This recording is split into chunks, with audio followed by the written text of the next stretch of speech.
دیکھے گا تو دیکھتا ہی رہ جائے گا۔ اس نے بھی کہا کہ پیاری صورت والے آپ پر سلام ہو، جو عرب کا رواج ہے۔ تو میرے نبی علیہ السلام نے سلام کے جواب کے ساتھ جو بات رسول اللہ نے کہی، وہ بات سن کے وہ بندہ رونے لگا۔ اب کیا کہا اس نے؟ پتہ ہے آپ کو کیا کہا اس بندے کو نبی علیہ السلام نے؟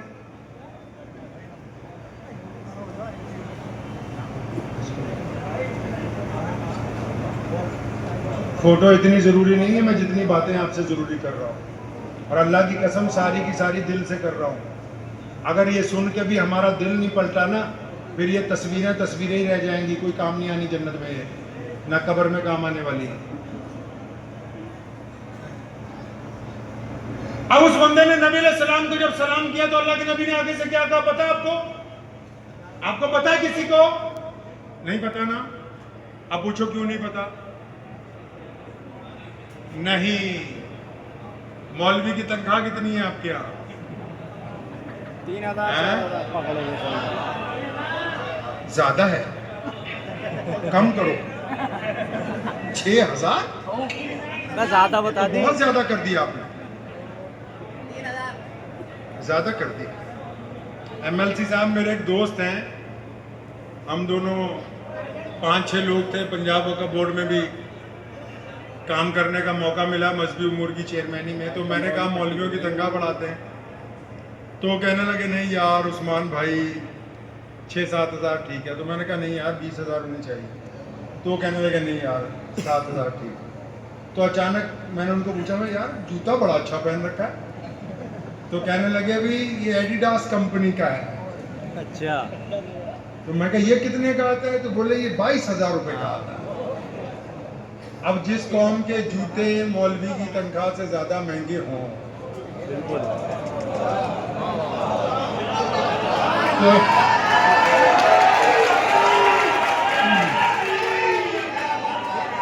اب انہیں جوتوں کی ضرورت ہے، مولویوں کی تو ہے نہیں۔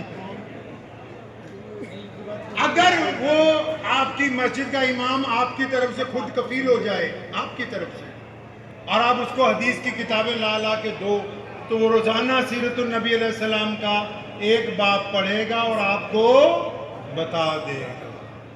اگر اللہ کو جاننا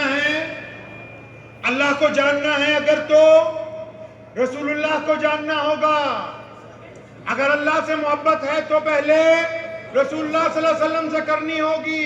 قُلْ إِن كُنتُمْ تُحِبُّونَ اللَّهَ، اللہ نے قرآن میں اعلان کیا کہ دنیا داروں، اے دنیا کے لوگوں، اے مولویوں، پروفیسروں، اے بڑے بڑے وزیروں، اے بڑے بڑے عام لوگوں، اے بڑے بڑے عرب پتیوں، کان کھول کے سن لو، تم جو کہتے ہو کہ ہمیں اللہ سے محبت ہے، تمہاری محبت اس وقت تک قبول نہیں ہوگی جب تک تم یہ نہ کہتے ہو کہ ہمیں رسول اللہ سے محبت ہے۔ اب کیونکہ معیار تھوڑا ہمارا، اب جو مسجدوں کے پردھان بیٹھے ہیں، اب ان کو صبح 2 ہی کام کرنے ہیں، یا تو چلو بھر پانی میں ڈوب کے مر جانا ہے، اور یا پھر اپنی مسجد کے امام کی تنخواہ بڑھا دینی ہے بڑھوا دیں گے انشاءاللہ۔ انشاءاللہ۔ یہ میں مذاق میں نہیں کہہ رہا، میں اس لیے کہہ رہا ہوں سنو، قرآن اگر پڑھنا ہے، تفسیر اگر جاننی ہے، اسلام کے حالات اگر پتہ کرنے، کون سی آیت کب نازل ہوئی، کیوں نازل ہوئی، کیسے نازل ہوئی، کیا اس کا حکم تھا، اب اس آیت کا کیا حکم ہے، اب اس آیت کا آگے ہمیں کیا آرڈر ہے، اگر یہ سب کچھ سمجھنا ہے تو نبی علیہ السلام کی زندگی مبارک پڑھنی پڑے گی۔ جب تک رسول اللہ صلی اللہ علیہ وسلم کی زندگی نہیں پڑھیں گے تب تک کامیابی حاصل نہیں ہوگی۔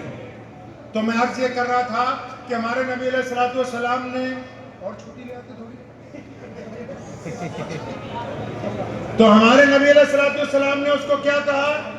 2 باتیں کہیں نبی علیہ السلام نے کہ اس کی آنکھوں میں آنسو آ گئے بندے کی۔ کیا کہا نبی علیہ السلام نے؟ وہ فرمایا مجھے تو تو پریشان مسافر لگتا ہے، اور بھوکا بھی محسوس ہوتا ہے. یہ بات سننی تھی کہ وہ بندہ رونے لگا اور فرمایا پیاری صورت والے یہ حق ہے کہ میں پریشان بھی ہوں, مسافر بھی ہوں, بھوکا بھی ہوں. ہمارے نبی علیہ السلام اٹھ کے کھڑے ہوئے, اس کا ہاتھ پکڑا, پوچھا, کہا کام بعد میں سنیں گے, پہلے گھر لے کے گئے, منہ ہاتھ دھلوایا, کھانا کھلوایا. جب ہوش درست ہو گئے فرمایا اب بتاؤ کہ تمہیں کس پریشانی نے مجھ تک پہنچایا ہے. پتہ یہ لگا کہ اگر کوئی سائل آپ کے دروازے پر آ جائے, کوئی دکھ درد بیان کرنے آ جائے تو شارٹ کٹ میں یہ نہ بولا کرو سیدھا کام بتا وہی فون کروا دوں. یہ نہ کہا کرو, پہلے اس کو راحت پہنچاؤ, اس کو بٹھاؤ, کچھ کھلاؤ تاکہ اس کو تسلی ہو کہ میں جس دروازے پہ آیا ہوں یہاں میری عزت کی جائے گی, تکریم کی جائے گی.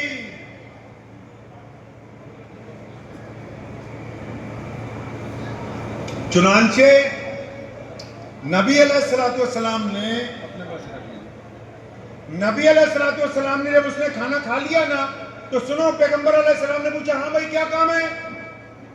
تو بندے نے کہا جی میں ایک اونٹ بیچتا ہوں, مکے کی منڈی میں اونٹ بیچے, میرے اونٹ کسی نے خریدے, وہ میری پیمنٹ نہیں دیتا ہے اور میں روز صبح جاتا ہوں, پریشان ہوں. تو نبی علیہ السلام نے پوچھا کون ہے بھائی جس نے تیرے اونٹ رکھ لیے پیسے نہیں دیتا؟ تو اس نے کہا کہ اس کا نام ابو جہل ہے. اب ابو جہل تو نبی علیہ السلام کا دشمن ہے, فرمایا میری امت کا فرعون ہے. اب رسول اللہ نے جب ابو جہل کا نام سنا صلی اللہ علیہ وسلم نے تو یہ نہیں کہا کہ میری اس سے بنتی نہیں ہے, اس کا ہاتھ پکڑا, فرمایا چل ہم تیرے پیسے دلوا دیتے ہیں. سمجھ آئی بات نہیں؟ کہ اگر ایم ایل سی صاحب کہہ دیں کہ کسی کا کام کروا دے تو اس بندے کے ساتھ چل کے جا کے کام کروانا رسول اللہ کی سنت ہے. چل کے ساتھ جا کے کام کروانا. اب ادھر امیہ نے اپنے غلام کو بلایا, اس کو جاسوس بنایا, کہتا نبی علیہ السلام کے پیچھے پیچھے جا, جب ابو جہل کے دروازے پہ جائیں گے, جب ٹکراؤ ہوگا, جب لڑائی ہوگی ہمیں آ کے بتانا تاکہ ہم بھی نعوذ باللہ اس لڑائی میں شریک ہو جائیں. اب ادھر نبی علیہ السلام چل پڑے اس بندے کو لے کے, ابو جہل کے گھر پہنچے. دروازہ جب کھٹکھٹایا اندر سے ابو جہل نکلا تو پیغمبر علیہ السلام نے فرمایا ہاں, پنجابی میں بتاتا تمہیں, فرمایا ہاں ہن غریباں نال بھی ٹھگی, بھی عام بندیاں نوں بھی ماری جائیں گا. بہادر تو وہی ہوتا ہے نا جو برابر کے لوگوں سے بات کرے. تو فرمایا تو غریبوں کے ساتھ بھی یار. تو ابو جہل کانپنے لگا, وہ جاسوس پیچھے کھڑا ہوا دیکھ رہا تھا. وہ تو اس چکر میں آیا تھا نا کہ ابو جہل نعوذ باللہ رسول اللہ پر اتنی بار حملہ کر چکا ہے, آج اس کے گھر پر جائیں گے تو نبی علیہ السلام کے خلاف وہ کچھ کرے گا, میں امیہ کو آ کے بتاؤں گا, پھر ہم لوگ اس تماشے میں شریک ہوں گے. لیکن یہاں معاملہ برعکس ہے, ابو جہل کانپ رہا ہے. نبی علیہ السلام نے اس کو ڈانٹا, دوڑا دوڑا اندر گیا, ایک کپڑے کی تھیلی میں رقم لے کے آیا, اس بندے کو پکڑا دی. اور نبی علیہ السلام نے جب اس بندے کو لے کے وہاں سے چلے ہیں نا تو امیہ کا غلام جو ہے سیدھا ہی جاسوس امیہ کے پاس پہنچا. اس نے جا کے کہا او تم تو کہتے تھے کہ تمہارا بادشاہ بڑا طاقتور ہے, وہ تو پیغمبر علیہ السلام کے سامنے بھیگی بلی بنا ہوا تھا. تو امیہ دوڑا دوڑا ابو جہل کے پاس گیا, وہ تم نے میری بے عزتی کروا دی, سارے مکے کو پتہ لگ گیا کہ تم نے محمد صلی اللہ علیہ وسلم کے کہنے پر پیمنٹ واپس کر دی. ابو جہل کہنے لگا سنوئے میں نے کسی کا کہنا نہیں مانا, کیونکہ تھا تو بدترین مشرک نا. کہنے لگا میں نے کسی کا کہنا نہیں مانا. آج جب رسول اللہ صلی اللہ علیہ وسلم آئے تو ہوا میں ان کے سر پر ایک اژدہا لہرا رہا تھا, اور میں نے جب اس کو دیکھا میں ڈر گیا, اور میرا یقین تھا کہ آج اگر محمد رسول اللہ کی بات نہ مانی تو یہ تجھے زندہ اٹھا کر لے جائے گا, تو میں اپنی جان بچائیے گا تھا. اب ادھر نبی علیہ السلام کی بات سنیں. وہاں سے جب چل پڑے تو کسی نے کیا خوب ایک مصرع کہا ہے, خود ہی بھیک دیں خود ہی کہیں منگتے کا بھلا ہو. دیتے بھی تو محمد رسول اللہ صلی اللہ علیہ وسلم ہے, جو ان کے دروازے پر جاتا ہے محمد رسول اللہ صلی اللہ علیہ وسلم اس کی سنتے ہیں نا, تو اس غریب آدمی کی سنی, اس کا کام کروا دیا, اور دعا بھی دے رہے ہیں چل جا تیرا اللہ بھلا کرے گا. اب وہ غریب بندے نے بار بار کہہ رہا تھا پیاری صورت والے پیاری صورت والے. کیوں کہتا ہے پیاری صورت والے؟ آپ کبھی مولویوں کو پوچھیں گے نا, ایسے نہیں تنخواہ بڑھانے کے بعد, سمجھ گئے نا, آپ کبھی اگر مولویوں کو پوچھیں گے کہ کہ نبی علیہ السلام کا چہرہ، نبی علیہ السلام کی زلفیں، نبی علیہ السلام کی مبارک آنکھیں، آپ علیہ السلام کے مبارک ہاتھ، آپ علیہ السلام کے مبارک آپ کی مہر نبوت، نبی علیہ السلام کی مبارک پنڈلیاں، آپ علیہ السلام کے مبارک کندھے، یہ حلیہ بخاری میں کس نے لکھا ہے، ابو داؤد میں کس نے لکھا، یہ کس نے بیان کیا؟ تو ان بیان کرنے والوں میں عشرہ مبشرہ نہیں ہیں، ان بیان کرنے والوں میں بدری صحابی نہیں ہیں، ان بیان کرنے والوں میں کوئی قریبی نہیں ہے، بلکہ ایک دیہاتی عورت ام معبد نے نبی علیہ السلام کے حسن و جمال کو روایت کیا ہے کہ نبی علیہ السلام مکے سے مدینہ ہجرت کے دوران ام معبد کے گھر پر رکے تھے کچھ دیر کے لیے، ام معبد نبی علیہ السلام کو دیکھتی رہ گئی، شام کو جب ابو معبد آیا تو ابو معبد نے ام معبد سے پوچھا کہ آج گھر میں رونق ہے، گھر میں خوشبو ہے، گھر میں روشنی ہے، آج کیا ہوا، ہمارے گھر کون آیا؟ تو ام معبد نام پوچھنا بھول گئی تھی رسول اللہ صلی اللہ علیہ وسلم کا، تو اس نے ہفڑا تفری میں کہا کہ ابو معبد آج ہمارے گھر پہ مبارک آیا تھا، مطلب جن کے آنے سے ہر شے مبارک ہو گئی، آج وہ آئے تھے۔ تو چنانچہ نبی علیہ السلام کو وہ بندہ بھی یہی کہہ رہا تھا بار بار پیاری صورت والے، اب جب کام ہو گیا تو نبی علیہ السلام کو وہ کہتا ہے کہ پیاری صورت والے آپ کا نام کیا ہے؟ آپ صلی اللہ علیہ وسلم کہتے ہیں کام ہو گیا تو نام میں کیا رکھا ہے؟ اب یہ وہ کہہ رہے ہیں جن کو نام کے پیچھے تکلیف بھی بہت ہو، جو فوراً ہی آ جائے جی چیئرمین صاحب یہ دیکھیو فلاں نے اپنا نام چھاپ لیا، ہمارا نہیں چھاپا۔ وہی عام بندے تو عام مولویوں کا پڑھنا پڑ جاتا ہے، کہتے ہیں یار ہمارا نام چھوٹا تمہارا بڑا۔ تو یہ سیرت اس لیے بیان کر رہے ہیں تاکہ بیماریاں ساتھ ساتھ میں پکڑ میں آتی رہیں۔ تو نبی علیہ السلام کو جب آپ صلی اللہ علیہ وسلم نے اسے بتایا نا کہ میں محمد اللہ کا رسول، تو اس نے آپ کا ہاتھ پکڑ کے کہا یا رسول اللہ صلی اللہ علیہ وسلم مکے کے لوگ سچ کہتے ہیں، وہ مجھے بار بار کہتے رہے پچھلے 10 دن میں کہ محمد سے نہ ملنا، اگر کوئی ان سے ملے گا تو پھر وہ انہی کا ہو کے رہ جائے گا۔ اب ہمارے نبی علیہ السلام مکہ المکرمہ میں کیونکہ ظلم کی جب انتہا ہو گئی، جب عمار بن یاسر کی کھال ادھیڑی گئی، جب سیدنا سمیہ رضی اللہ تعالیٰ عنہ کے ٹکڑے کر دیے گئے، جب سیدنا یاسر رضی اللہ تعالیٰ عنہ شہید ہو گئے، اللہ نے حکم دے دیا اے میرے حبیب آپ مکے سے نکلیے، اب مدینہ المنورہ کی طرف کوچ کی تیاری کیجیے۔ اب نبی علیہ السلام اس حکم کے انتظار میں ہے کہ جس دن حکم آئے گا تو آپ صلی اللہ علیہ وسلم وہاں سے چل پڑیں گے، لیکن انہوں نے اپنے ایک دوست کو یہ راز بتا دیا۔ کس کو راز بتا دیا جی؟ اپنے دوست کو۔ کون ہے دوست نبی علیہ السلام کا؟ زور سے بتاؤ جی کون ہے دوست؟ حضرت ابو بکر ہیں۔ کون ہے جی؟ حضرت ابو بکر کون ہے؟ ابو بکر ہیں۔ کون ہے؟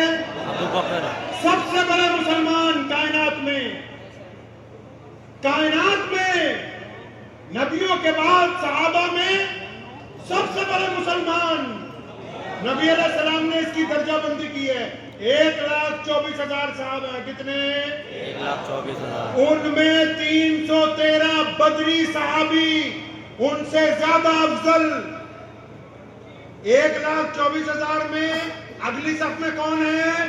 بدر میں جو شریک ہوئے بدری، اور ان بدریوں میں بھی 10 آدمی سب سے آگے جن کو قرآن نے کہا عشرہ مبشرہ، جو 10 صحابی ہیں کہ یہ 10 صحابی رسول اللہ صلی اللہ علیہ وسلم کے قریبی ہیں، ان کو دنیا میں کہہ دیا گیا کہ آپ اللہ کے محبوب کے ساتھی ہیں جنت میں، ان کو ہم عشرہ مبشرہ کہتے ہیں۔ پھر ان 10 میں بھی ایک دن نبی علیہ السلام مسجد نبوی میں آ رہے ہیں تو ایک طرف ابو بکر ہیں، ایک طرف عمر بن خطاب ہیں۔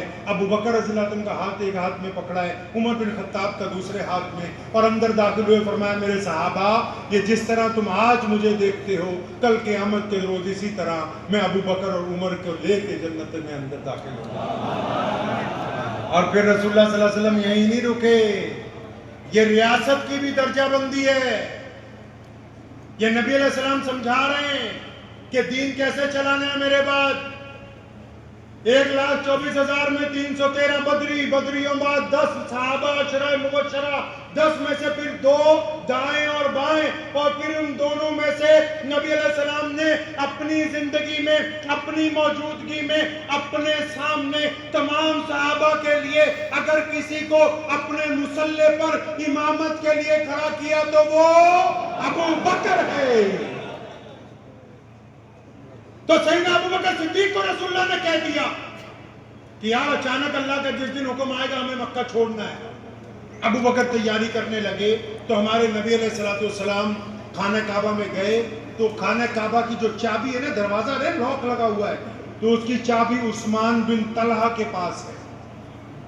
نام یاد رکھنا، عثمان بن طلحہ کے پاس۔ پیارے نبی علیہ السلام نے کہا ابن طلحہ ذرا چابی دو، میں چاہتا ہوں 2 نفل پڑھ لوں۔ تو وہ آگے سے انہوں نے ترش بات کہی، سخت بات کہی، کیونکہ مکے کا جو گورنر تھا ابو جہل، اس کا حکم تھا کہ نبی علیہ السلام کے لیے تالا نہیں کھولنا۔ تو عثمان بن طلحہ نے کہا کہ اگر کوئی بچہ بھی آ جائے نا ان کا، ابو جہل کے خاندان کا، تو میں اس کے لیے تو تالا کھول سکتا ہوں، آپ کے لیے۔ اب یہاں ہمارے نبی علیہ السلام نے کیا کیا؟ پیارے پیغمبر علیہ السلام نے اس کو یہ نہیں کہا کہ تم مجھے بچپن سے جانتے ہو، یہ نہیں کہا ہمارے محلے دار ہو، یہ نہیں کہا کہ اس بیت اللہ کے متولی میرے دادا ہی تھے، یہ نہیں کہا کہ ہمارے خاندان کی ملکیت ہے، یہ نہیں کہا کہ اس کو بنایا میرے دادا ابراہیم علیہ السلام نے ہے۔ کوئی منت نہیں کی۔ سنو سنت نبی صلی اللہ علیہ وسلم، اپنا ہاتھ اٹھایا اور عثمان بن طلحہ کے کندھے پر تھپکی ماری اور فرمایا ابن طلحہ ایک وقت آئے گا یہ چابی ہم تم سے واپس لے لیں گے۔ نبی علیہ السلام کی باتوں میں اعتماد دیکھیں، امت کو سمجھا رہے ہیں کہ اگر کبھی کسی موقع پر کسی چیز کی حصولیابی کے اندر آپ کمزور ہوں، کسی اقتدار کی حصولیابی میں آپ کمزور ہوں، کسی عمارت کی حصولیابی میں آپ کمزور ہوں، تو منت نہ کریں، اپنے آپ کو اس قابل بنائیں کہ ایک وقت آئے کہ وہ تمام چیزیں آپ کے قدموں کے اندر پڑی ہوئی ہیں۔ تو نبی علیہ السلام نے کیا کہہ دیا کہ ایک وقت آئے گا چابی ہم تم سے لے لیں گے۔ اب نبی علیہ السلام تو وہاں سے چلے گئے، اچانک ایک دن اللہ کی طرف سے حکم آ گیا، اللہ کی طرف سے حکم آ گیا۔ اچھا معراج کی جو شب تھی نا، اس سے پہلے ہوئی تھی، تو اس میں ایک چھوٹا سا واقعہ آپ کو سنا دوں، تھوڑا ایمان تازہ ہو جائے گا۔ جب جبریل آئے نا تو نبی علیہ السلام اپنے کمرے میں آرام کر رہے تھے، تو جبریل نے اللہ تعالیٰ کو کہا کہ یا اللہ آپ کا پیارا محبوب جو ہے صلی اللہ علیہ وسلم وہ آرام فرما رہے، سو رہے، آپ نے مجھے کہا کہ ان کو معراج پر لے کے آؤ، آپ اگر کہیں تو میں آواز دوں، کہوں یا رسول اللہ صلی اللہ علیہ وسلم؟ اللہ نے ڈانٹ دیا، اوے نہیں، میرے محبوب کو آواز، اگر تم کہیں اچانک آواز دو اور وہ پریشان ہو جائیں، اللہ اس بات کو گوارا نہیں کرتے۔ تو جبریل نے ہمت جٹائی کہ یا اللہ آپ اگر کہیں تو ان کے جسم مبارک کو ہاتھ لگا کے تھوڑا بھیج دوں، آنکھیں کھل جائیں سرکار دو عالم صلی اللہ علیہ وسلم کی۔ پھر رب حق نے کہا ارے اتنے بھی اونچا نہیں ہے جبریل کہ محمد رسول اللہ کے دامن کو ہاتھ لگا سکے۔ سبحان اللہ۔ اب جبریل پریشان ہے، وہ کیا کریں؟ اٹھانا ہے، جانے کا وقت ہو رہا ہے۔ اللہ نے کہا جبریل ایسا کرو، میرے محبوب علیہ السلام کے قدموں کی طرف ہو جاؤ۔ اب وہ قدموں کی طرف کھڑا ہو گیا۔ رب حق نے حکم دیا جبریل اپنے گھٹنے زمین پہ لگاؤ۔ جبریل نے گھٹنے زمین پہ لگائے، یا اللہ اب کیا کرنا ہے؟ وہ فرمایا اپنے جو ہونٹ ہے نا یہ محمد رسول اللہ کے تلووں سے جوڑ دے، تاکہ ان کی ٹھنڈک کے ساتھ محبوب صلی اللہ علیہ وسلم کی آنکھ کھل جائے۔ تو وہی نبی علیہ السلام جس دن جانا تھا ہجرت کے لیے، تو ابو بکر کے دروازے پر جب پہنچے، جب انہوں نے آواز دی ہے ابو بکر کو، اپنے دوست کو جب آواز دی، ابو بکر کو آواز لگائی آہستہ سے، اندر دروازے کے پیچھے سے کیا آواز آئی؟ لبیک یا رسول اللہ، لبیک یا رسول اللہ صلی اللہ علیہ وسلم۔ اب دروازے کے پیچھے سے آواز آئی لبیک یا رسول اللہ۔ اب نبی علیہ السلام بڑے حیران ہوئے، ابو بکر آپ حویلی میں اپنے کمرے میں نہیں تھے، بہت بڑا گھر تھا حضرت ابوبکر صدیق رضی اللہ عنہ۔ ابھی آپ جاتے ہیں نا مکے، جو باب عبدالعزیز ہے اس کے سامنے ایک ہوٹل ہے جس کو مکہ ٹاور کہتے ہیں، زمزم نہیں جس پہ گھڑی لگے وہ نہیں، جس کو مکہ ٹاور کہتے ہیں، وہ ابوبکر صدیق کا گھر ہے رضی اللہ تعالیٰ عنہ کا۔ اس کے اندر آج بھی مسجد ہے، مسجد ابوبکر۔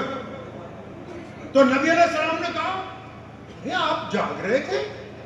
کیا کہا؟ سنو، محبت کس کو کہتے ہیں، عشق کیا ہوتا ہے؟ ابو بکر نے کہا یا رسول اللہ صلی اللہ علیہ وسلم، وہ جس دن آپ نے مجھے کہا تھا نا، ارے کہا تو کئی ہفتے پہلے تھا، جی یا رسول اللہ جس دن آپ نے مجھے کہا تھا نا کہ ابو بکر تیار رہنا، کسی بھی وقت میں گھر پہ آؤں گا، ہم کو مکے سے مدینے کی طرف ہجرت کرنی ہے، تو یا رسول اللہ جس دن آپ نے مجھے یہ کہا تھا اس دن کے بعد تو ابو بکر کبھی بستر پر گیا ہی نہیں، دروازے سے پیٹھ لگا کے انتظار کرتا رہتا ہے کہ مبادہ کب نبی علیہ السلام آ جائیں اور میرے محبوب کو انتظار نہ کرنا پڑے۔ عشق تو آج بھی ادا ہو سکتا ہے، ہو سکتا ہے نہیں؟ بالکل۔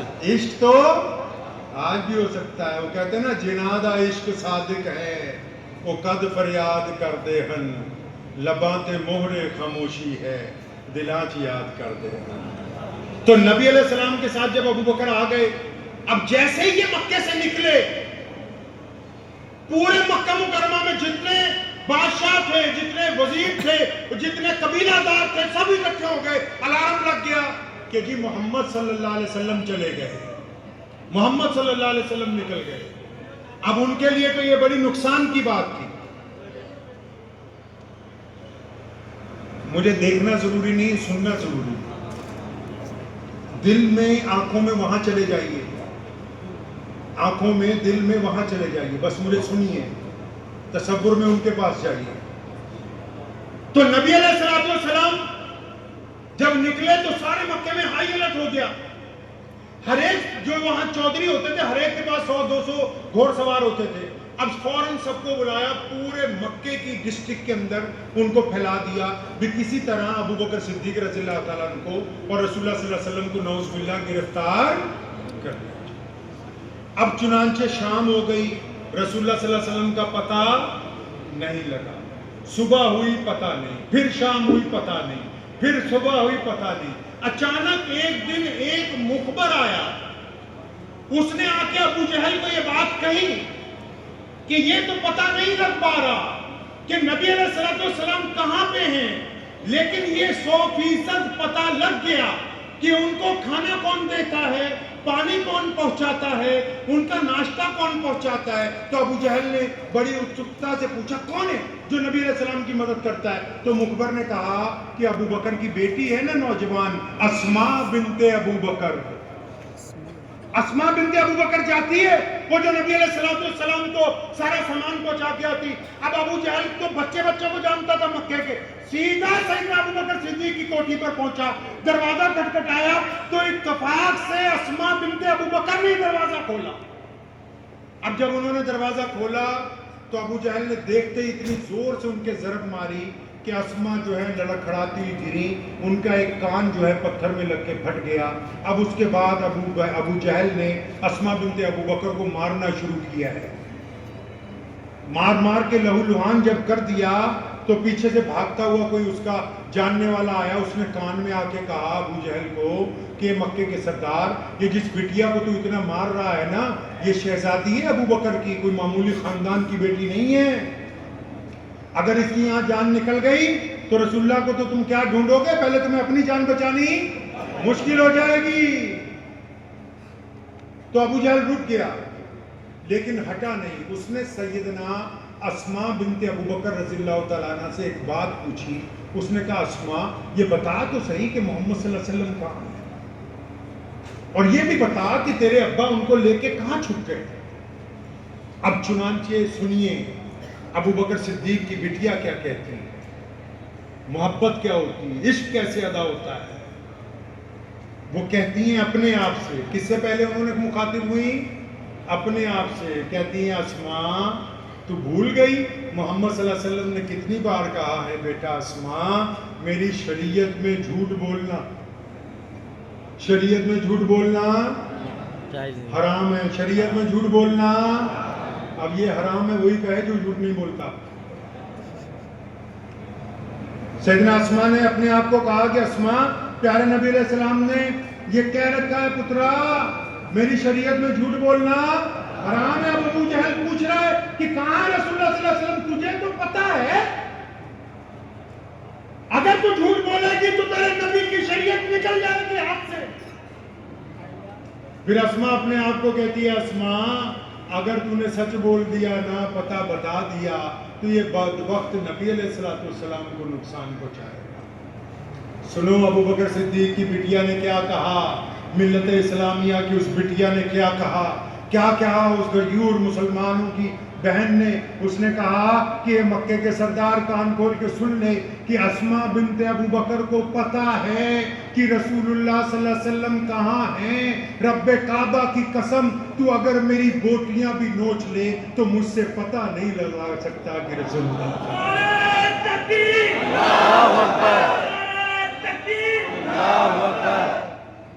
یعنی سچ بول کے شریعت بچائی اور ظلم برداشت کر کے نبی علیہ السلام کی ذات مبارک کو بچایا. اب سنو اگلی بات, جب ابو جہل تھکا کے چلا گیا, اس کو پتا ہے کہ ابو بکر کی بیٹی ہے, بتائے گی نہیں, تو ابو جہل جب چلا گیا وہاں سے تو اسما بنت ابو بکر رضی اللہ عنہ جب گھر میں آئی, ہم تو کوئی چھوٹا موٹا بھی کام کر لیں نا اگر تو پہلے ٹینشن ہوتی بھی کسی طرح فیس بک پہ آ جائے. ہاں اگر اس پہ بھی نہ آئے تو مسجد میں شور مچاتے پھر رہے, ہمیں میاں قالین لا کے بچھائے تو ذرا بتائیے کیسے. میاں رات تہجد کے لیے اٹھا تو لوٹا ہی نہیں مل رہا تھا, کہ تجھے کس کم وقت نے کہا کہ ان کو بتانا. مطلب حب جاہ اس مقام تک پہنچ گئی.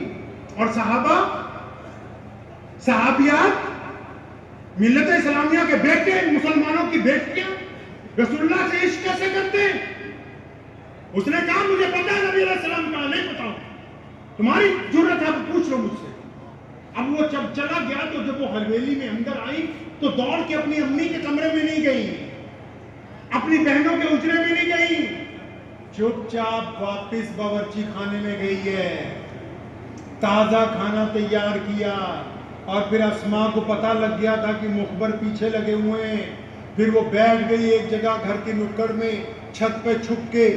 جس وقت تک مخبر نہیں سو گئے, تھک ہار کے بندہ ہٹ جاتا ہے نا, جب رات کا پہلا پہر گزر گیا, دوسرا گزر گیا, مخبر بھی تھک گئے کہ اب کوئی نہیں آنے والا ہے. جب وہ گئے تو اسما پھر دبے پیر اس غار میں پہنچ گئی. نبی علیہ السلام کے لیے کھانا لے کے. ابو بکر نے دیکھا کہ آج بیٹی آئی ہے, کپڑوں پر خون لگے, اب بیٹی کے سر پر پٹیاں بندھی ہوئی ہیں, اس نے پر پٹا پھاڑ کے باندھ رکھا ہے. انہوں نے پوچھا بٹیا کیا بات ہوئی, آج تمہاری حالت غیر لگتی ہے. بٹیا یہ نہیں کہتی کہ ابو مجھے کسی نے مارا ہے, کہنے لگی ابا جی آج مجھے دیر ہو گئی, آپ رسول اللہ کے لیے دسترخوان لگائیے.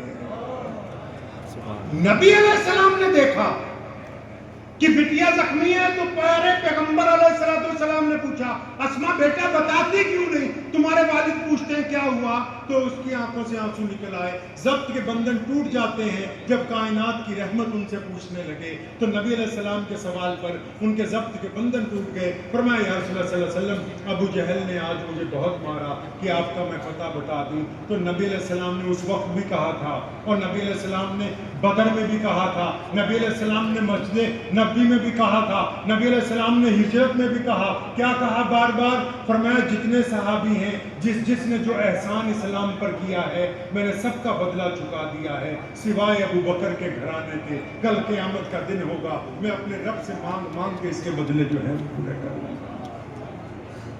اب نبی علیہ السلام جب مدینہ المنورہ میں ہیں, اپنے مدینہ پہنچ گئے. آپ کو پتا ہے کہاں ہجرت ہوئی تھی رسول اللہ کی؟ ارے بھائی بتاؤ کہاں ہجرت ہوئی تھی؟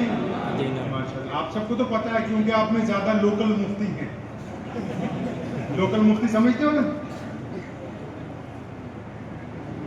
سمجھتے ہیں نا لوکل مفتی جس کو بولتے ہیں؟ نہیں, بولتے ہیں کہ اگر دوائی چاہیے تو اچھے ڈاکٹر کے پاس چاہیے, موبائل چاہیے تو اچھی کمپنی کا، گاڑی چاہیے تو اچھی کمپنی کی، کام کروانا ہے تو بولتے نیچے والا کوئی لیڈر نہیں ہو، سیدھا منتری جی کے پاس جائیں گے۔ مطلب آپ کو ساری چیزیں اصلی چاہیے، کون سی چاہیے؟ اور فتویٰ کیلے بیچنے والا بھی دے رہا، ڈاکٹر صاحب بھی دے رہے، انجینئر صاحب بھی فتویٰ دے رہے، پردھان جی بھی فتویٰ دے رہے ہیں جی، سیکرٹری صاحب بھی فتویٰ دے رہے۔ مطلب اسلام کوالٹی کا نہیں چاہیے، دین کے معاملے میں کوئی بھی لڑا دے رہا، اسلام کے معاملے میں کوالٹی نہیں چاہیے۔ ارے نبی علیہ السلام کا دین ہے بھائی، محمد رسول اللہ کا دین ہے، اور اگر آپ دین کو کوالٹی کا رکھیں گے تو آپ کو ایسی ایسی پیاری باتیں پتہ لگا کریں گی، آپ کا روزانہ ایمان بڑھ جائے گا، روزانہ اللہ آپ سے خوش ہوں گے، روزانہ آپ رسول اللہ پر درود بھیجیں گے، روزانہ آپ کے لیے مغفرت کے فیصلے ہوں گے انشاءاللہ۔ کیوں گئے مدینہ ہمارے نبی صلی اللہ علیہ وسلم؟ ارے مدینہ کیوں گئے؟ ارے نہیں، مکے والوں نے تو پریشان کیا تھا تو باقی لوگ حبشہ گئے تھے تو وہاں چلے جاتے، ہاں جی، ریاض چلے جاتے، جدہ چلے جاتے، اللہ کا حکم تو تھا ہی۔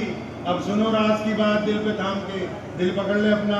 محمد رسول اللہ صلی اللہ علیہ وسلم مدینے کی طرف اس لیے رسول اللہ کو اللہ نے بھیجا ہے، اللہ نے اس شہر کو اس لیے پسند کیا ہے، اللہ نے اس شہر پر اس لیے رحمتیں نازل کی ہیں۔ محمد رسول اللہ کی رغبت اس شہر سے اس لیے ہے کہ میرے پیارے پیغمبر نبی علیہ السلام کی امی سیدہ آمنہ مدنی ہے، وہ مدینہ المنورہ کی رہنے والی ہے۔ محمد رسول اللہ کے جو ابو تھے حضرت عبداللہ علیہ السلام، وہ کاروبار کے لیے کہیں گئے، واپس آ رہے تھے، اپنے سسرال میں رکے مدینہ المنورہ میں، وہیں بھی بخار ہوا، وہیں بیمار ہوئے، ان کی قبر بھی جنت البقیع میں موجود ہے۔ محمد رسول اللہ کو جو اللہ نے مدینہ پسند کر کے دیا، وہ رسول اللہ کا ننہال ہے، رسول اللہ سے محبت کرنے والے لوگ وہاں پہلے سے رہتے ہیں، اس لیے محمد رسول اللہ کو مدینہ عطا فرمایا گیا۔ اب نبی علیہ السلام جب مدینہ پہنچ گئے، آپ علیہ السلام ایک دن بیٹھے ہوئے تو آپ صلی اللہ علیہ وسلم کے پاس تمام طرح کے صحابی ہوتے تھے۔ آپ نے تو شاید اتنا ہی سن رکھا ہے کہ اسلام کا نام نماز، روزہ، حج، زکوٰۃ ہے، بس، ہاں جی، اسی کے اوپر 700-800 فتوے ایک دوسرے پر لگاتے رہتے ہیں۔ اب نبی علیہ السلام مسجد نبی میں بیٹھے تو دور سے دیکھا کہ ایک عورت، ایک خاتون نوجوان لڑکی جو ہے اس کو صحابہ لے کے آ رہے ہیں، تو اس کے سر پہ کوئی چادر نہیں، تو پیارے پیغمبر علیہ السلام نے اپنی رحمت والی چادر اتاری اور ایک حضرت صحابی کو دی، فرمایا ذرا دوڑ کے جاؤ نا، وہ بٹیا آ رہی ہے، اس کے سر پہ چادر رکھو۔ تو صحابی نے ادب سے کہا تھا، یا رسول اللہ صلی اللہ علیہ وسلم، وہ جو بٹیا آ رہی ہے نا، وہ دشمن کی بیٹی ہے۔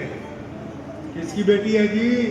دشمن کی، وہ لڑ پڑے تھے ہمارے ساتھ، وہ شہزادی ہے، اس نے ہمارے کئی لوگوں کو زخمی کیا، لڑ پڑی ہمارے ساتھ، اس کو گرفتار کر کے لا رہے ہیں، اس کا سر کیوں ڈھانپنا؟ آپ کی چادر بڑی قیمتی چادر ہے، میں اپنی چادر سے ڈھانپ دیتا ہوں۔ پیارے پیغمبر علیہ السلام ناراض ہوئے، فرمایا کان کھول کے سن لے، آج تو کہہ دیا کہ دشمن کی بیٹی ہے، بیٹیاں ہمارے دین میں بیٹیاں ہی ہوتی ہیں، چاہے پھر وہ مسلمان کی ہوں یا کسی ہندو بھائی کی ہوں، کسی سکھ کی ہوں، کسی دلت کی ہوں، یا کسی بھی دنیا میں رہنے والے کی بیٹی ہو، ہمارے نزدیک بیٹی ہوتی ہے۔ محمد رسول اللہ نے کہا کہ اس کا سر جو ہے وہ میری ہی چادر سے ڈھپا جائے گا۔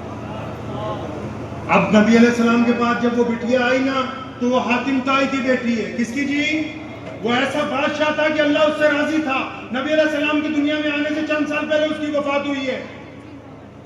آج بھی کوئی زیادہ پیسے بانٹے ہیں تو ہم لوگ اردو میں اس کو کہتے ہیں کہ یہ حاتم طائی بن گیا، مطلب اتنے پیسے بانٹ رہا ہے، اس کے گھر سے کوئی خالی نہیں گیا تھا۔ تو رسول اللہ نے کہا تو حاتم کی بیٹی ہے، بتا کیا چاہیے؟ اس نے کہا یا رسول اللہ میرے ساتھ جو لوگ آئے ہیں رہا کر دو۔ اب نبی علیہ السلام جب وہ بٹیا آئی ہے نا، تو پیغمبر علیہ السلام نے اس کے لیے نئے کپڑے منگوائے، ان کے لیے سواریاں منگوائیں، ان کے لیے تحفے منگوائے، ان کے لیے رستے میں سفر کا کھانا منگوایا، تاکہ قیامت تک کے آنے والے انسانوں کو یہ ہم بتا دیں کہ جب بیٹیاں گھر پر آئیں گی تو ان کو بے حساب دے کر کے واپس بھیجا۔ صلی اللہ علیہ وسلم ایک جگہ خیمے میں بیٹھے ہوئے، صحابہ کا بار پہرا، ایک عورت آئی، اس نے صحابہ کے نیزے پکڑے ہٹا دیے، اور پیچھے ہٹ جاؤ، میں رسول اللہ کی بہن ہوں صلی اللہ علیہ وسلم۔ اور ایک صحابی دوڑا دوڑا اندر گیا، یا رسول اللہ باہر ایک عورت کھڑی ہے، وہ یہ دعویٰ کرتی ہے کہ میں آپ کی بہن ہوں۔ پیارے نبی علیہ السلام نے فرمایا میں تو سیدہ آمنہ کا اکلوتا ہی بیٹا ہوں، وہ کون ہے؟ تو صحابی نے کہا یا رسول اللہ وہ اپنا نام شیمہ بتاتی ہے۔ اوہو، فرمایا ہاں میری بہن ہے بھائی، وہ دائی حلیمہ کی بڑی بٹیا ہے، ہم دونوں نے ایک ہی ماں کا دودھ پیا۔ اب جب شیمہ آئی ہے، نبی علیہ السلام اٹھ کے کھڑے ہو گئے اپنی بہن کے استقبال میں۔ کون اٹھ کے کھڑا ہوا ہے پتہ ہے؟ ارے ہمیں کوئی دو چار لوگ سلام کرتے ہیں تو بندے کی چال بدل جاتی ہے۔ کائنات میں صرف ایک ہی ذات ہے، کون؟ محمد الرسول اللہ، جن کو اللہ نے کہا کہ یہ پیارے محبوب میں تمہیں سلام کرتا ہوں، اور اپنے بندوں کو کہا کہ میں رسول اللہ صلی اللہ علیہ وسلم پر سلام بھیجتا ہوں، تم بھی میرے محبوب پر سلام بھیجا کرو۔ اب نبی علیہ السلام اٹھ کے کھڑے ہو گئے، کس کے لیے؟ اپنی بہن کے لیے۔ اور شیمہ بوڑھی ہو گئی۔ آپ صلی اللہ علیہ وسلم جب بچپن میں ان کے گھر گئے تھے نا تو صرف 2 مہینے کے تھے۔ شیمہ نبی علیہ السلام کو گود میں لے کے پھرتی تھی اس دور میں۔ تو نبی علیہ السلام نے کہا شیمہ آپ بہت بوڑھی ہو گئی، چلو میرے ساتھ مدینے، اچھا گھر دوں گا، خادمائیں دوں گا، سارا خرچ میرا ہوگا، تمہیں کوئی بے پرواہ رہنا ہے، میں تمہاری خدمت میں خادم لگا دوں گا۔ شیمہ بڑی خوش ہوئی، فرمایا یا رسول اللہ صلی اللہ علیہ وسلم آپ تو ایسے بھائی ہیں کہ کائنات میں آپ جیسا بھائی کسی اور کو نہیں ملا ہے۔ تو شیمہ نے کہا یا رسول اللہ میں تو کسی کام سے آئی ہوں، کچھ لوگوں کو چھڑوانا ہے۔ تو نبی علیہ السلام پہلے جب کوئی کام کرتے تھے نا سب سے مشورہ کرتے تھے صحابہ سے۔ آج جب بہن آئی ہے تو اپنے پرنسپل سیکرٹری ابو بکر صدیق کو نہیں، اپنے پرنسپل سیکرٹری ابو ہریرہ کو بلایا، بلال حبشی کو بلایا، انس کو بلایا، جلدی جاؤ یا رسول اللہ کیا حکم ہے؟ نئے کپڑے لاؤ بھائی، سواریاں بھی نہیں ہو، چند سپاہیوں کا دستہ بھی لاؤ، راستے میں کھانے پینے کے لیے میوے بھی اکٹھے کر کے لاؤ۔ یا رسول اللہ یہ اتنا اہتمام کس کے لیے ہے؟ وہ فرمایا دیکھتے نہیں ہو ہماری بہن آئی ہے۔ یہ امروہے والوں کو بھی بتانا تھا نبی علیہ السلام نے کہ جب بہن گھر پہ آیا کرے تو چھپ چھپ کے بیوی سے پوچھ کے پیسے نہ نکالیے۔ رسول اللہ کی سنت ہے کہ جب بہنیں گھر آ جائیں تو پھر دل کھول کے ان کی مدد کیا کرتے ہیں، اگر نہ بھی ضرورت ہو تب بھی ان کو اپنے سر پر بٹھاتے ہیں۔ محمد رسول اللہ کی سنت ہے۔ آپ صلی اللہ علیہ وسلم مسجد نبوی میں خطبہ دے رہے ہیں، ایک عورت سامنے گیٹ پر آ گئی، کوئی بادشاہوں والے کپڑے نہیں، کوئی حسین جمیل عورت نہیں۔ رسول اللہ نے دیکھا تمام کام چھوڑ دیے، تیزی سے چل کے گئے، اماں جی السلام علیکم۔ اس نے کہا وعلیکم السلام، کندھے پہ ہاتھ رکھ کے پوچھا بیٹا کیسے ہو؟ فرمایا اماں میں تو بہت اچھا ہوں، آج آپ آ گئی ہو میں اور اچھا ہو گیا۔ صحابہ ایک دوسرے کو پوچھتے ہیں یہ اتنی خوش قسمت بڑھیا کون ہے؟ وہ یہ اتنی خوش قسمت بڑھیا کون ہے کہ رحمت عالم ممبر سے اتر گئے؟ کون ہے یہ عورت؟ بلال نے ان کو بتایا پہچانتے نہیں ہو، یہ میرے نبی علیہ السلام کی رضائی ماں ہے، دائی حلیمہ ہے۔ قیامت تک کے لوگوں کو بتانا تھا نا کہ جب مائیں بیٹوں کو ملنے آ جائیں تو کوئی بھی ضروری کام ہو اس کام کو ایک طرف رکھ دو کہ اپنی ماں کی عزت کے لیے، تعظیم کے لیے چل کے جا کے جانا۔ یہ رسول اللہ کی سنت ہے۔ اب پیارے نبی حضرت محمد رسول اللہ کہیے صلی اللہ علیہ وسلم، صلی اللہ ہاں نبی علیہ السلام تشریف رکھتے ہیں۔ آپ علیہ السلام تو پیارے پیغمبر علیہ السلام کے ایک صحابی ہیں، ان کا نام ہے ظاہر رضی اللہ تعالیٰ عنہ۔ اب وہ کبھی کبھی آتے ہیں گاؤں سے، جب آتے ہیں تو جب منڈی سے گزرتے ہیں تو پوچھتے ہیں کون کون سا نیا فروٹ آیا ہے۔ اب منڈی والے بتاتے ہیں تو سارے فروٹوں کی ایک ایک ٹوکری اٹھوا لیتے ساتھ میں، اب نبی علیہ السلام کو پیش کرتے ہیں۔ آپ صلی اللہ علیہ وسلم خود بھی تناول فرماتے ہیں، صحابہ کو بھی دیتے ہیں۔ جب سب لوگ کھا چکے ہوتے ہیں تو آہستہ سے کان میں کیا کہتے ہیں وہ صحابی؟ یا رسول اللہ یہ جڑا فروٹ کھاتا ہے نا یہ پیمنٹ بھی کرنی ہے۔ تو آپ صلی اللہ علیہ وسلم اتنا ہنستے تھے، صحابہ کہتے ہیں ہم اتنا خوش ہوتے تھے اس بندے کے آنے پر، یہ جب یہ آتا ہے تو نبی علیہ السلام کو بار بار ہنساتا ہے۔ یہ وہ تو امت کے غم میں متعدد مرتبہ پریشان رہتے ہیں، اشخبار ہوتے ہیں امت کے لیے. لیکن جب یہ آتا ہے نبی علیہ السلام کو مسکرانے کے اوپر لے آتا ہے تو کہ نبی علیہ السلام نے کہا تو کہہ رہا تھا کہ آپ کے لیے لایا. فرمایا رسول اللہ لایا تو آپ کے لیے تھا، پیسے تو دینے نا پھر بھی. اب کئی بار حضرت ابوبکر صدیق کو کبھی کسی کو رسول اللہ نے بھیجنا کہ جاؤ پیمنٹ کراؤ، لیکن کبھی اس کو منع نہیں کیا، کیونکہ رسول اللہ صلی اللہ علیہ وسلم قوم کے سربراہوں کو یہ بتانا چاہتے ہیں کہ اگر کوئی قوم کا ادنا بھی بندہ تمہارے پاس جس شکل میں بھی آئے تو تم نے اس کے ساتھ اظہار ناراضگی نہیں کرنا. رسول اللہ مدینے میں مسجد سے باہر نکل رہے ہیں، ایک عورت سدری سمجھتے ہیں جو جن کا دماغ نہیں چلتا، مرد عورت ایک ایک دو ہوتے ہیں کہیں نہ کہیں گاؤں میں. ایک سدری پگلی عورت آئی، اس نے آ کے کہا یا رسول اللہ صلی اللہ علیہ وسلم مجھے آپ سے بات کرنی.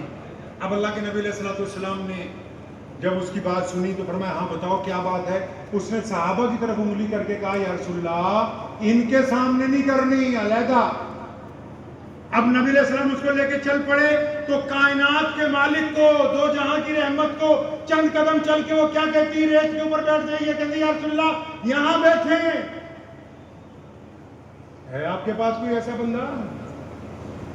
کوئی ایسا مولوی بھی ہے، کوئی ایسا پنجگانہ نمازی ہے جس کو کوئی غریب سائل مسجد کے دروازے پہ آ کے کہے کہ آئیے ذرا میرے ساتھ ادھر کو میری بات سن لے؟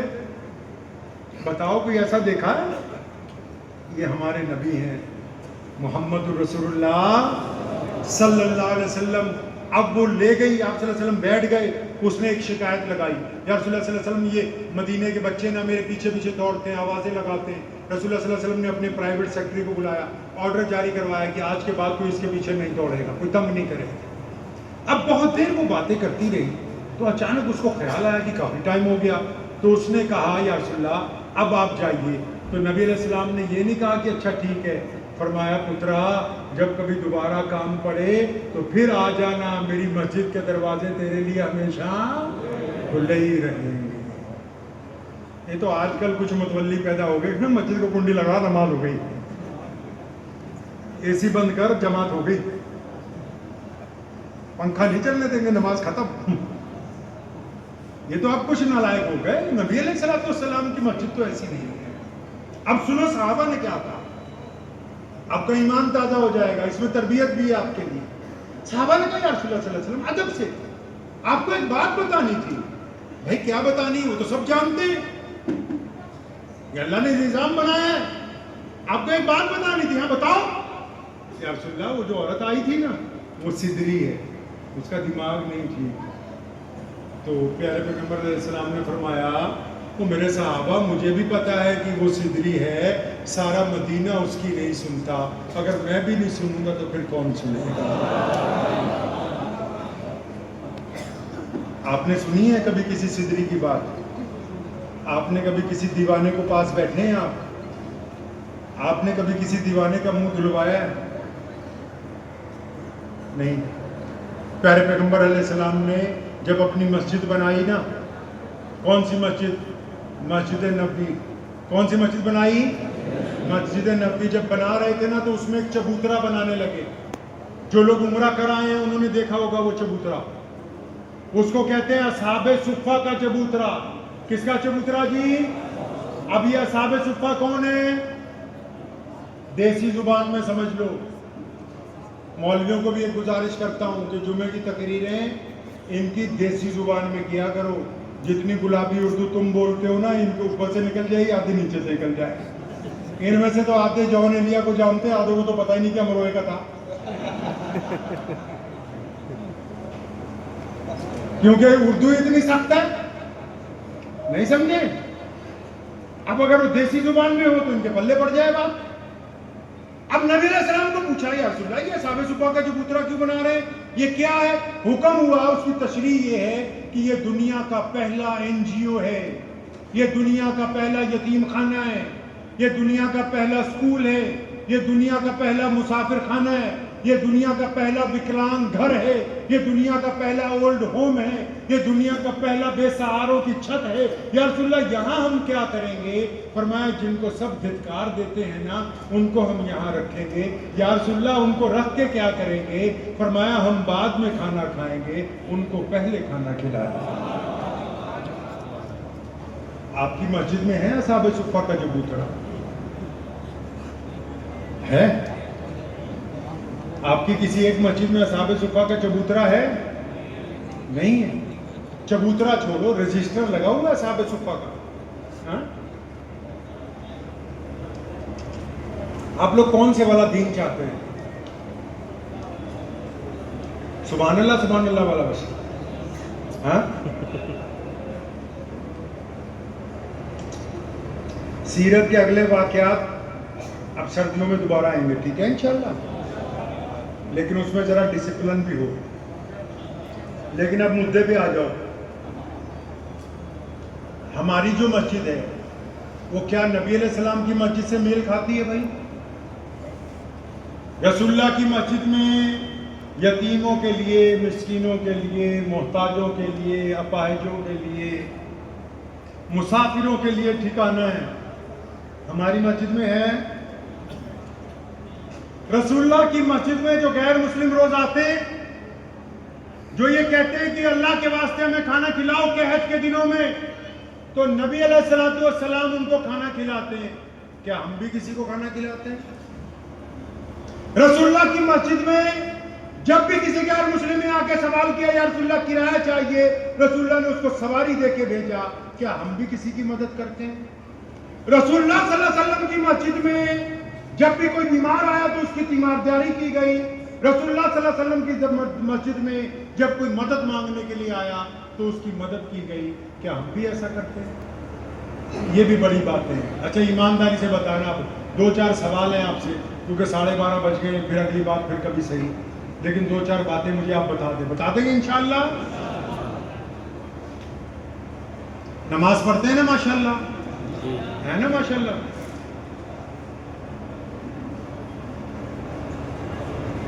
کیا نام ہے تمہارا؟ انس بھائی، نماز کیوں پڑھتے ہیں؟ آپ سے نہیں پوچھ، انس سے بات. اللہ کو راضی کرتے. آپ کا نام سید. نماز کیوں پڑھتے ہیں؟ اللہ کی رضا کے. آپ کیوں پڑھتے ہو بھائی؟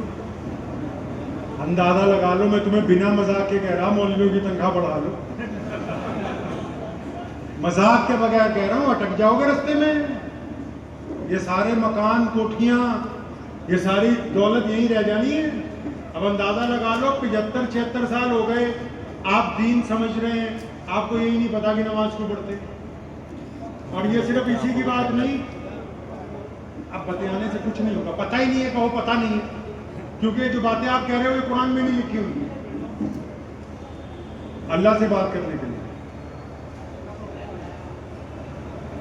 رسول اللہ کی آنکھوں کی ٹھنڈک ہے. خدا کے لیے مولویوں کے پیچھے لگ جاؤ، اللہ کا واسطہ ہے، تمہیں اپنی قبر کا راستہ منور کر لو. کسی ایک کو بھی نہیں پتا کہ نماز کیوں پڑھتے ہیں. اب پتہ نہیں اقبال بھائی دوبارہ بلاؤ نہ بلاؤ کہ سوال پوچھنے لگے ہو. سنو، نماز کیوں پڑھتے ہیں؟ جو اتنے سالوں سے نماز پڑھ رہے،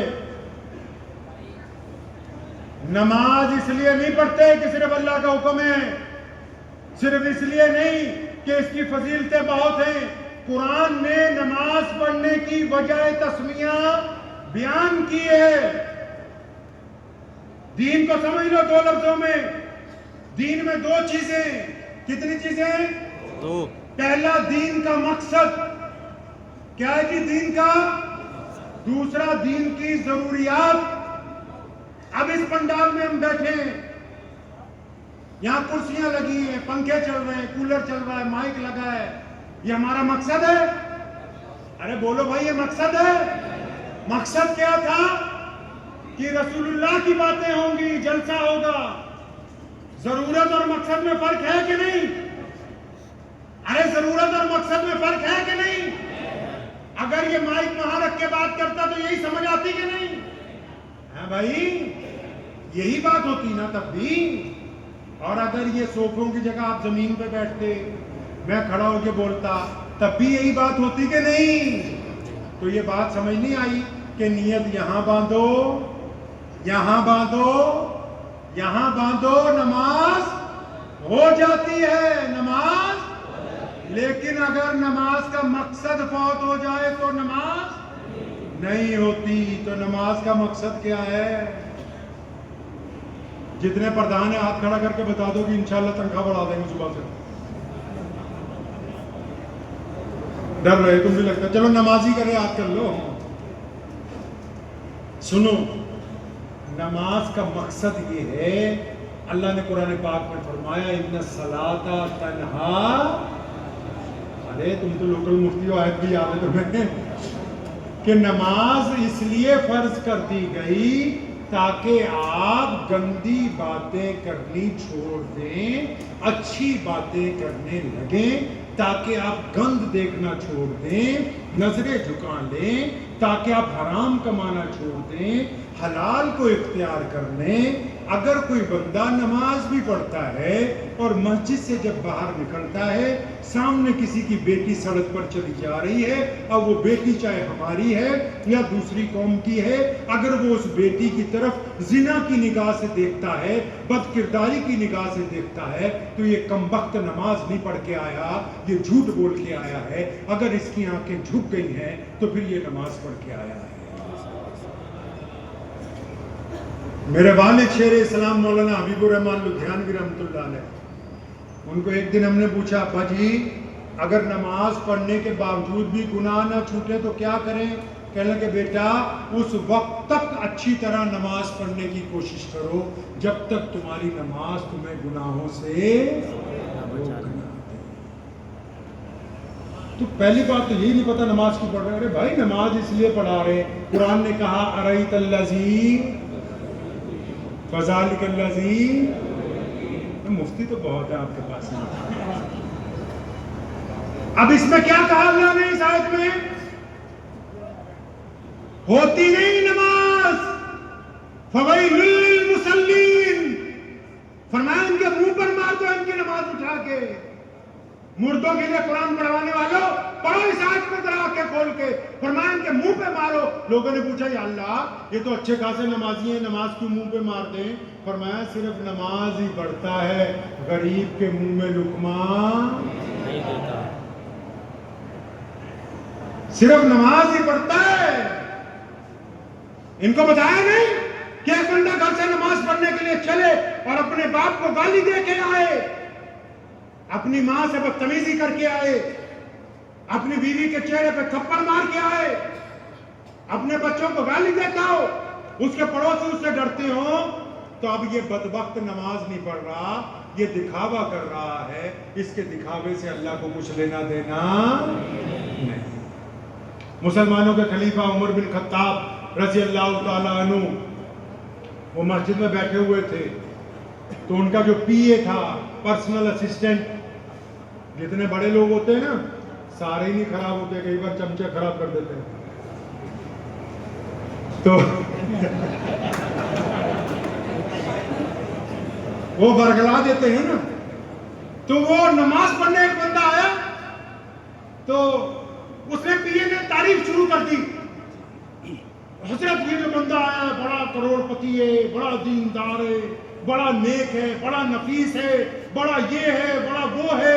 حضرت کو غصہ آ گیا, ہاتھ اٹھایا, اس کی گردن پہ چپت ماری. فرمایا دوڑ کے جا, یا امیر المومنین کہاں جاؤں؟ فرمایا اس کی اماں کے پاس جانا. اگر اس کی ماں کہتی ہے کہ میرا بیٹا اچھا ہے تو یہ اچھا ہے, اگر ماں کہتی ہے بدماش ہے تو یہ نمازی نہیں, یہ پھر بدماش ہی ہے.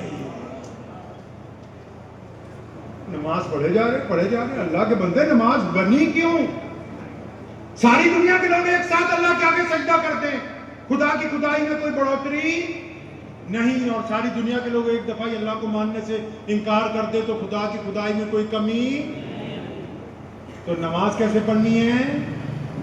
یہ جو اوپر والی جیب ہے نا جی, ایک دن ایک لڑکا میرے ساتھ تھا, وہ کہیں دعوت پہ تھے, تو اس نے بادام اٹھا کے اوپر والی جیب میں ڈال لیا. اب جب نماز پڑھنے کے لیے سجدہ کیا تو سارے بادام نیچے آ گئے. اگر بادام کی جگہ جیب میں سگریٹ ہوتی تو کھینی کی پڑیا ہوتی ہاں جی، تمباکو ہوتا جیب میں، گر جاتے نا. اسی طرح یہ اندر آپ کا دل ہے. اگر اس سجدے میں بھائیوں کی دشمنی ہے، اگر اس سجدے میں کسی جوان کی بیٹی، کسی بیٹی کا نمبر لینے کی دوڑ لگی ہوئی ہے، اگر اس سجدے میں کسی سے ٹھگی مارنے کے ارادے ہیں، اگر اس سجدے میں کسی کی بہن کا حق مار رکھا ہے، تو جب تو سجدہ کرتا ہے نا وہ ساری گندگی سامنے گر جاتی ہے. گندگی کے اوپر کیا ہوا سجدہ اللہ کو قبول نہیں ہے. باہر کے وضو کے ساتھ اندر کا وضو ضروری ہے. تبھی تو کہا نا بلے شاہ نے نماز پڑھی تے نیاز نہ دتی، تیریاں کس کم پڑھیاں نمازاں. کہتے ہیں نماز تو پڑھتا ہے نیاز نہیں دیتا. ارائیت الذی یکذب بالدین فذلک الذی یدعو الیتیم. نماز تو پڑھتا ہے یتیم کے منہ میں. آج کل تو ہمارے جیسے بھی مولوی ہیں، وہ کہتے ہیں یہیں لے آؤ قورمہ بریانی، ہم ہی بڑھ کے دعا کر دیتے ہیں.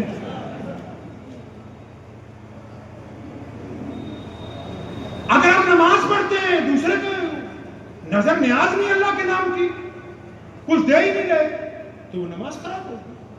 اچھا اگلی بات، اب یہ تو پتہ لگ گیا کہ نماز کس لیے پڑھنی ہے کہ ہم نے اچھا بننے کے لیے. کس لیے پڑھنی ہے؟ بنیں گے اچھا انشاءاللہ، بنیں گے انشاءاللہ. قرآن نے کہا نا کہ ہماری بہنیں برقع لے، کیا لے گئی؟ پتہ ہے نا مسئلہ؟ ارے پتہ ہے کہ نہیں؟ گھر پہ بھڑکتا ہوا یا تو آج بنا چادر کے نکلی تھی.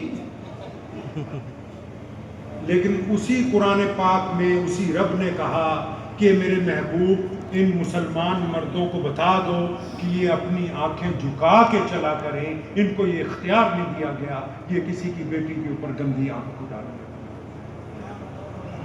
اب یہ تو پتہ لگ گیا نماز اس لیے پڑھنی کہ ہمیں اچھا بننا ہے، تو پھر مسجد کیوں بنائی گی؟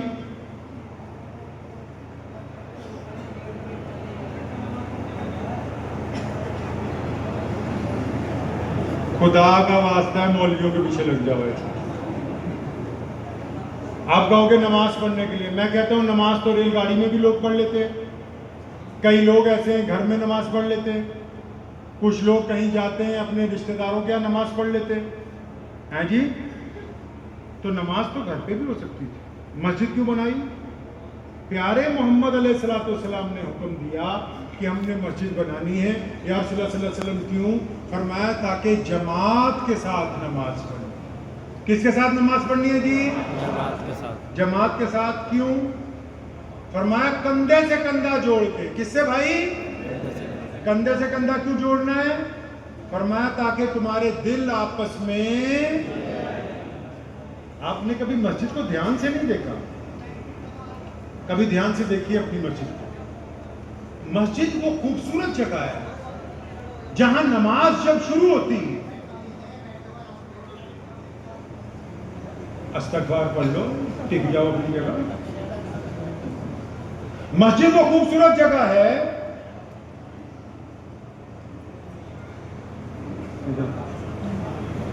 خدا کا واسطہ. مسجد وہ جگہ ہے خوبصورت.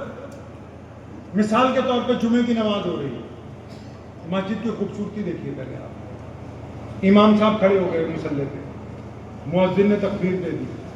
اب پہلی صف میں کوئی پلے دار آ گیا، پہلی صف میں کوئی غریب آ گیا، پہلی صف میں کوئی پھٹے کپڑوں والا آ گیا. اب صفیں بھرنی شروع ہو گئی، نماز جماعت کھڑی ہو گئی. مسجد کا صدر اگر دیر سے آئے گا تو کہاں جگہ دو گے بھائی؟ اگر کہاں جگہ دو گے؟ پیچھے. اور اگر صحن بھی بڑھ گیا، کوئی شیخ الحدیث آ جائے، کوئی وقت کا امام آ جائے، کوئی بہت بڑا محدث آ جائے، تو وہ کہاں نیت باندھے گا؟ ان سے بھی پیچھے. کن سے؟ جو برآمدے میں کھڑے ان سے بھی. اگر ان کے پیچھے پھر MLC صاحب آ جائیں، پھر کوئی وزیر آ جائے، کوئی مسلمان افسر آ جائے، کوئی وقت کا امام آ جائے، وہ ان سے بھی پیچھے وہاں نیت باندھے گا جہاں ملت اسلامیہ نے اپنے جوتے اتارے ہیں، کیونکہ یہ نبی صلی اللہ علیہ وسلم کا دین ہے۔ یہاں کسی گورے کو کسی کالے پر، کسی امیر کو کسی غریب پر کوئی فوقیت حاصل نہیں۔ یہ اللہ کا دربار ہے، اس میں تمام لوگ برابر ہیں۔ یہ خوبصورتی نہیں نماز کی؟ ہم جب نیت باندھتے ہیں نا مسجد میں، بعض اوقات امام ناظرہ ہوتا ہے، بعض اوقات امام صرف قاری ہوتا ہے، بعض اوقات امام صرف حافظ ہوتا ہے، اور پھر جب نیت باندھنے والوں میں ڈاکٹر بھی ہوتے ہیں، انجینئر بھی ہوتے ہیں، شیخ الحدیث بھی ہوتے ہیں، بڑے بڑے قاری بھی ہوتے ہیں، بڑے بڑے محدث بھی ہوتے ہیں، بڑے بڑے پیر بھی ہوتے ہیں۔ کیوں؟ وہ نماز ان کو یہ سکھاتی ہے کہ اللہ کے حضور جب اطاعت کے لیے ہاتھ باندھے تو ہم نے کہہ دیا ہے کہ ہم اس کی امامت میں تیرے حضور کھڑے ہو گئے۔ اب یہ چاہے دنیاوی اعتبار میں علم سے ہم سے کم ہیں، لیکن ہم اپنے آپ کو سلنڈر کر چکے ہیں فرما برداری کے اندر، کیونکہ یہ میرے رب کا حکم ہے کہ جب نماز کی نیت باندھی جائے تو صفوں کو آپس میں۔ اب آپ نماز پڑھنے جاتے ہیں، آپ کو یہ پتا ہے کہ آپ کے دائیں بائیں کون نماز پڑھتا ہے؟ جو محلے کی مسجدیں ان کا یہ حکم ہے کہ اگر عبد الرحمن فجر میں نہیں آیا، ظہر میں نہیں آیا، عصر میں نہیں آیا، مغرب میں نہیں آیا، عشاء میں ساری مسجد والے جا کے پوچھے کہاں گیا؟ دکھ درد میں ہے تو دکھ درد بانٹیں، پریشان حال ہے تو پریشانی بانٹیں۔ اگر آپ کو جماعت سے نماز پڑھتے ہو یہی نہیں پتا کہ امام بھوکا مر رہا، مؤذن کے پاس کچھ ہے نہیں، کوئی پڑوسی ہے اس کے گھر کی چھت گری ہوئی ہے، کوئی میرا بھائی ہے وہ دکھ درد میں ہے، تو پھر کس بات کی دوستی نماز میں نبھا رہے ہو؟ نماز تو بنائی اسی لیے تھی کہ ایک اچھی سماجی ویوستھا کو جنم دیا جاتا، ہم اکٹھے ہو کے ایک اچھا سماج بناتے ہیں۔ رسول اللہ کی مسجد میں غیر مسلموں نے آ کے جب سوال کیا یا رسول اللہ کپڑے کھانا، رسول اللہ نے کبھی انکار نہیں کیا کہ آپ کی مسجد میں بھی کچھ ایسا انتظام ہے کہ ہمارے ہم وطن بھائی ان میں اگر کوئی غریب ہو وہ آپ تک پہنچ جائے اور آپ سے سوال کر دے تو آپ پھر اس کی مدد کرنے والے ہوں۔ کہ آپ نے بھی ایسی مسجد بنائی؟ کون سا اسلام تلاش کر رہے ہیں میرے بھائی؟ کون سا؟ اندازہ تو لگاؤ کہ ہم کہاں سے کہاں پہنچ گئے دین کے معاملے میں۔ ہم نبی علیہ السلام کی تعلیمات کو کیسے بھول سکتے ہیں؟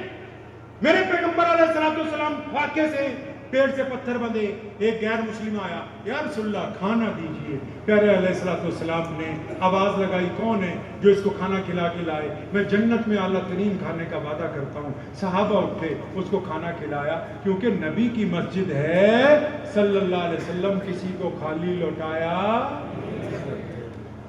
آپ نے سنا ہوگا، اب میری اس بات سے کچھ مولوی نہ ناراض ہو جانا، آپ نے سنا ہوگا رمضان میں بہت سے لوگ چندہ کرنے آتے ہیں، ہاں جی آتے ہیں نا، تو وہ اچھے لوگ ہیں، ان کو انکار نہیں کرنا چاہیے، لیکن رسول اللہ صلی اللہ علیہ وسلم نے کیا سنت اپنائی؟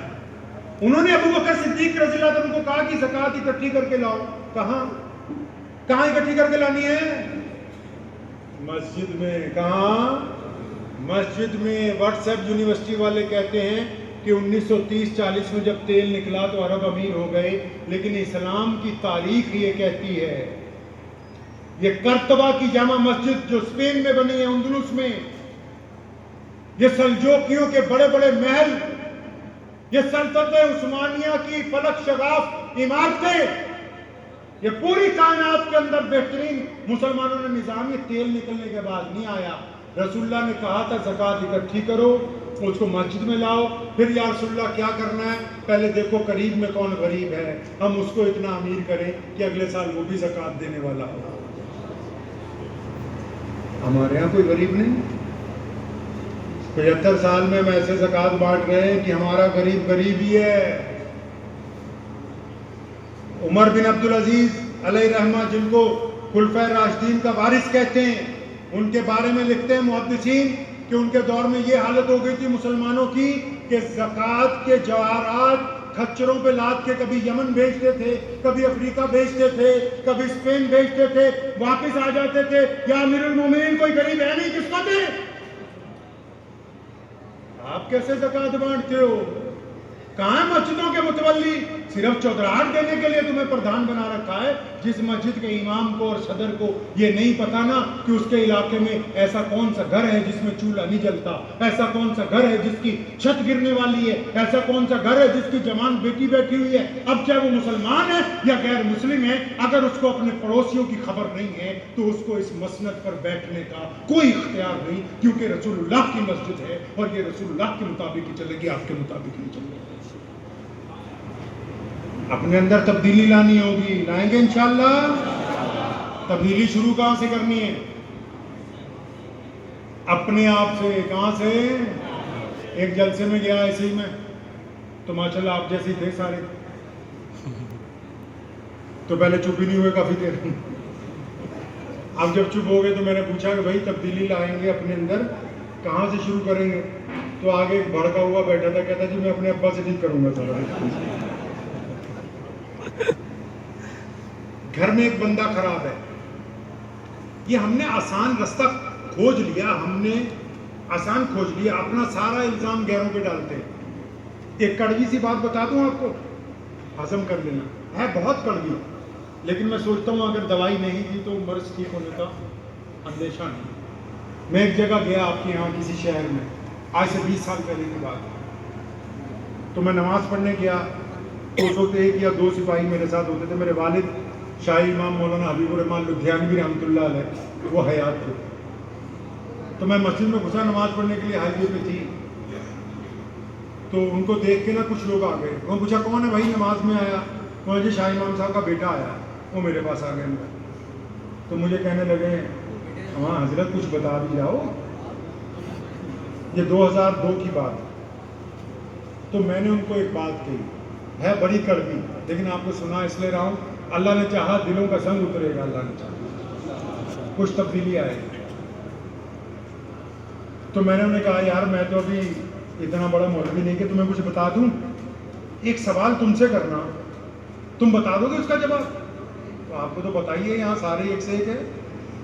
ہاں بھائی بتا, کیا پوچھنا؟ میں کہا یہ بتاؤ, یہ جو استنجا خانے میں بیڑیوں کے ٹکڑے پڑے ہوئے ہیں, یا کہ کسی حکومت نے کہا کہ مسجد میں آ کے بیڑی پیا کرو؟ یہ بہت ہو رہی ہے جماعت یہ کسی نے کہا کہ مسجد میں آ کے پان دھوتے؟ غلطیاں ہماری کوستے دوسروں کو. کسی اور نے کہا کہ مسجد میں صفائی نہ کرو. کس نے یہ حالت کی؟ ہم خود ہیں نا. تو تبدیلی کس نے لانی؟ پہلے آپ نے لانی. آپ کبھی سمجھتے نہیں بات کو. پیارے پیغمبر کی ایک ہی سنت سب سے قیمتی ہے, سب سے قیمتی, سب سے بڑی سنت. کون سی؟ 12 کہا بدگمانی کفر ہے, 12 کہا اچھا سوچو, پوزیٹو سوچو. اب ہم نے نعوذ باللہ اس سنت کو چھوڑا, ہم نے ہر بات پہ الٹا سوچنا شروع کیا. کیا کرنا شروع کیا؟ الٹا سوچنے سے کیا نقصان ہوا؟ گھر میں اختلاف ہوا, وہ اختلاف محلے میں آیا, پھر برادری میں, پھر مسجد میں, مسجد سے سیاست میں, اور سیاست میں اس حد تک آیا کہ آپ اقتدار سے, آپ نے کیا سوچا چھوٹی بیماری؟ جو لوگ کہتے نا آپ نے یار میں تو جو کہتا ہوں, ہمارے ایم ایل سی صاحب کے پاس تو ایسے 2-4 روز آ جاتے ہیں, اجی بھائی جان میں تو منہ پہ ہی کہتا ہوں, تمہیں پتہ ہی ہے. جو بندہ یہ بات کہتا ہے اس سے بڑا بے ایمان کوئی نہیں. وَيْلٌ لِكُلِّ ہُمَزَةٍ لُمَزَةٍ. اللہ فرماتے ویل اور تباہی ہے ان کے لیے جو دوسروں کے عیب تلاش کرتے ہیں پھر ان کو آگے سپلائی کرتا ہے. اس کا اتنا چھوٹا دل ہے کہ اپنے بھائی کی ذرا سی برائی, اپنے دوست کی, اپنے محلے کی ذرا سی چیز دل میں نہیں رکھ سکتا, اور یہ جھوٹ بولتا ہے. اگر یہ سچ بولنے والا ہوتا نا تو یہ اپنے دوست کو کہتا